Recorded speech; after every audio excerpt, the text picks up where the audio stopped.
Okay. So this episode is called BMO Noire. Hey, I'm starting off. All right. So this episode is called BMO Noire. And the first... You just T-Rexed there, by the way. This episode is... Like this, and you're like... Sorry, go on. We got a bad case of the giggles. I'm sorry. But this is BMO Noire, and the first thing that popped in my head when I saw this, like from beginning to end, is that they were probably looking to save on animation for this episode. Like, and I know how this works because I heard they used to do this on Looney Tunes episodes. A lot of animated shows do this. Just shows in general where they put a lot of effort into a specific episode they want to be really big, maybe like 2 episodes worth, and then they need not necessarily filler, but just something easier to do. But with that said, I really like this episode because I like BMO, and I like film noir, and I thought this was fun. And this is one of the setup is Finn has lost his sock, and he's yelling at Jake to find it while he's putting on eyeliner and lipstick around his face, which we kind of got later, because we see an arrow in his head. Yeah. And, like, that's supposed to be like a bullseye, but I never got the eyeliner. That I missed. Mascara, not eyeliner. Oh, I'm sorry, excuse me. The mascara. I thought you weren't going to be in this. Yeah. He's making mistakes. You can't make mistakes. What else is new? Be perfect. I'm an internet critic. That's all we do. And then blame other people for them. Don't you know the drill? No. The wrong line of business. Man, I'm a janitor. I like being that, but if I could just blame everyone else for my mistakes, it's great. Damn. And you got her looking around for this sock pretty much, and she's making up this story. It's like watching a little kid make up their own adventure pretty much. And, you know, it makes the little rat talk, makes the chicken talk. Yeah, puts the, and she does little voices with it. And, I think unlike something like Lumpy Space Princess, which we both really like, but we acknowledge doesn't do very good with a full episode, BMO can hold an episode. BMO is really likable and really cute in my opinion. I just really like how you're talking to someone off camera. Thank you. Talking to the invisible person. It's very film noir. That's what they do all the time. See, it's an honor of the Actually, film no, noir. not really. That's not very noir. They do. No, just they really don't. Usually it's very close up. Okay, well, I can't do the whole episode like this. Why not? And then Jason bitched and moaned like a whiny little bitching Mona. But yes, that's the way it goes. That's all I got. You're no But now fun. you can think. We can be German expressionistic. Just go on. I don't know.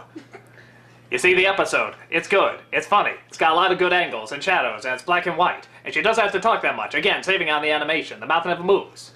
Half the characters don't even move their mouths, because again, it's in a mind. But that Now just you makes it sound all the more like psychological. William Shatner. Maybe, a little bit. We're gonna do that. I'm feeling I'm gonna be stabbed. It's gonna be a short episode.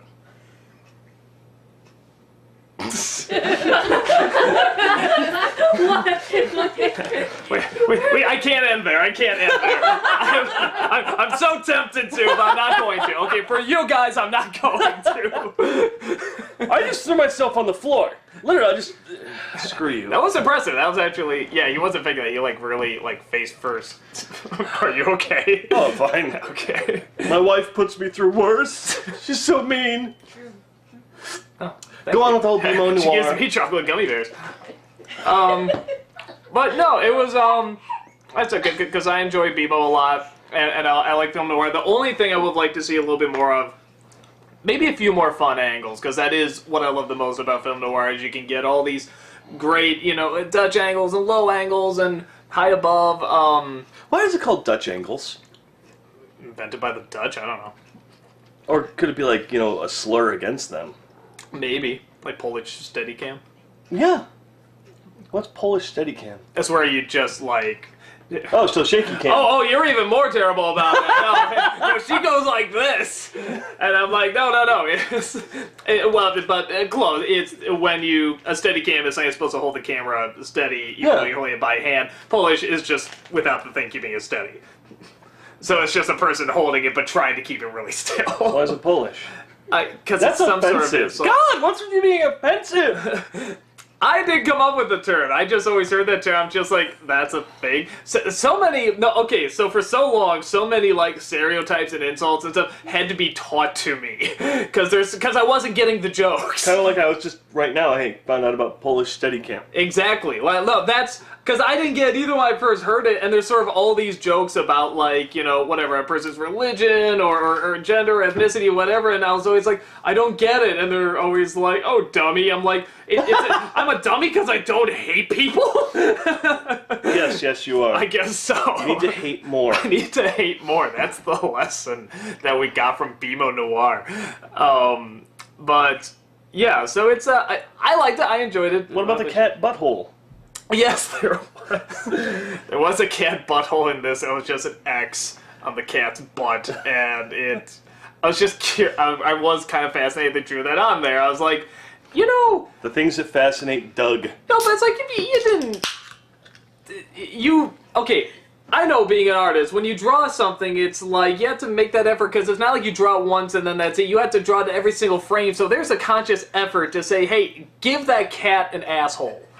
And I don't know why that conscious effort was made, but What, cats can't have assholes now? According to BMO Noire. Why are you being so difficult this episode? Actually, I'm not. I really You are love this being a one. little bitch. Possibly. I just threw myself on the ground! Yeah, And you that was completely bitchy. ignored it. No, I nearly ended the episode. Nearly, but you didn't. I didn't, because I wanted to hear your opinion. No, you didn't. I did. Don't even lie. Well, say it anyway. I liked it. One scene that I'm surprised you didn't bring up is where BMO falls, and he has that, like, dream sequence. Yeah! Which is very, like, over-the-top, creepy, bizarre, with putting the lipstick on, then taking the lipstick off, his face turning into, like, a human face. That was awesome. The first thing, I mean, they do that in film noirs a lot too. Like, usually a character will either be knocked out, they'll have a dream, and it's like the clues are kind of in the dream, and they're always weird dreams. That's usually my favorite part, actually, whenever they do that. But the first thing that popped in my head when I saw it was Memento. They did that right down to it's a different person's face although they don't do it for just a second, but sort of hinting. I think they're hinting that like she was doing it the whole time, like putting the lipstick on, which of course she is. She's picking up the sounds and stuff. But I like that it's like or is she or not? And I thought that was funny because in Memento it's never fully. Well, no, okay, she never discovers that she was doing it the whole time. No, she just BMO has in the dream. No, BMO knows the whole time she's doing it. No, the whole face thing has nothing to do with that. The whole face thing is where Neptr says, oh, we're both robots, and BMO's like, no, I'm not like you. Basically, BMO feels that BMO is human. And that's what it was. Every time the face turned, all of a sudden it turned to a human face. BMO doesn't feel that BMO is a robot. BMO feels human. Think about when BMO, 5 Short Graybles. In front of the mirror, he's talking, BMO is talking to BMO's self, saying how, I'm a little boy. Look at what I can do. BMO always wants to be human. That's kind of the point of every time BMO does stuff. I took it. I could be wrong. Don't yell at me. Yell at him.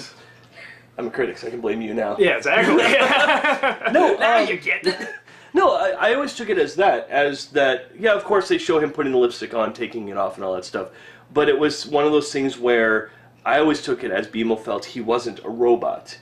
He's human. He feels that, BMO's human. That's why the face turned human. Well, I forgot about that scene in the Graybles one where she says, I'm a little boy, look what I can do. Like, is that something that also pops up in later episodes too, sort of this kind of thing? Okay, that's something I never quite picked up on, but now it's kind of interesting. The amount of love that there is, BMO's consistently talking about love. Very protective over Finn. It is a robot with a ton of emotion. Neptr has kind of emotions, but they're very robotic seeming. BMO is very human. Think about how pissed off BMO gets when Finn is in trouble. Or when Finn and Jake were fighting, BMO actually got really upset and sad over that. Very not robotic traits, very human traits.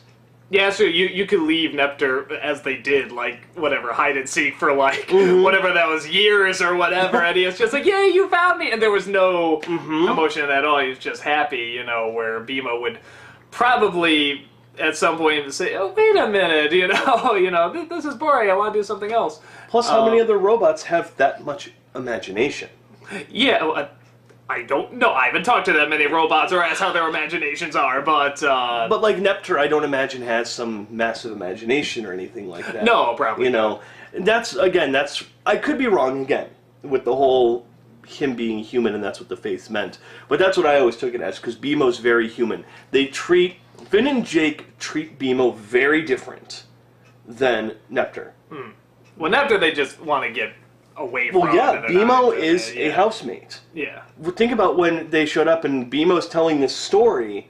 Finn's like, "Yay, BMO!" Yeah, I was actually wondering how they were going to react. I really like that they just cheered around. "Yay, BMO!" Okay, I want a gif of that little dance she does, because that is, like, adorable. That is freaking adorable. This whole episode I just saw is adorable, because I really like BMO. And I like that voice, and it's nice to hear that voice have a full episode. Yeah. Aside from either Rain of Corn or just BMO and just these little parts, because it's a very nice, soothing voice. It's a very cute voice, and it's nice to hear it consume the whole episode, even when she's doing like other characters in it, making the cat talk and so on and so forth. I like that. Well, that's an interesting theory about the whole human thing. And now I'm sort of like, I want to keep an eye out for that now, because that's actually very interesting. But yeah, so good stuff. Final thoughts? No. Keep following the growth. Keep just. No. So I have to work up to that. How? Okay, let me move this out of the way again. So, am I getting shot? What is my motivation? Your motivation is die! Ah!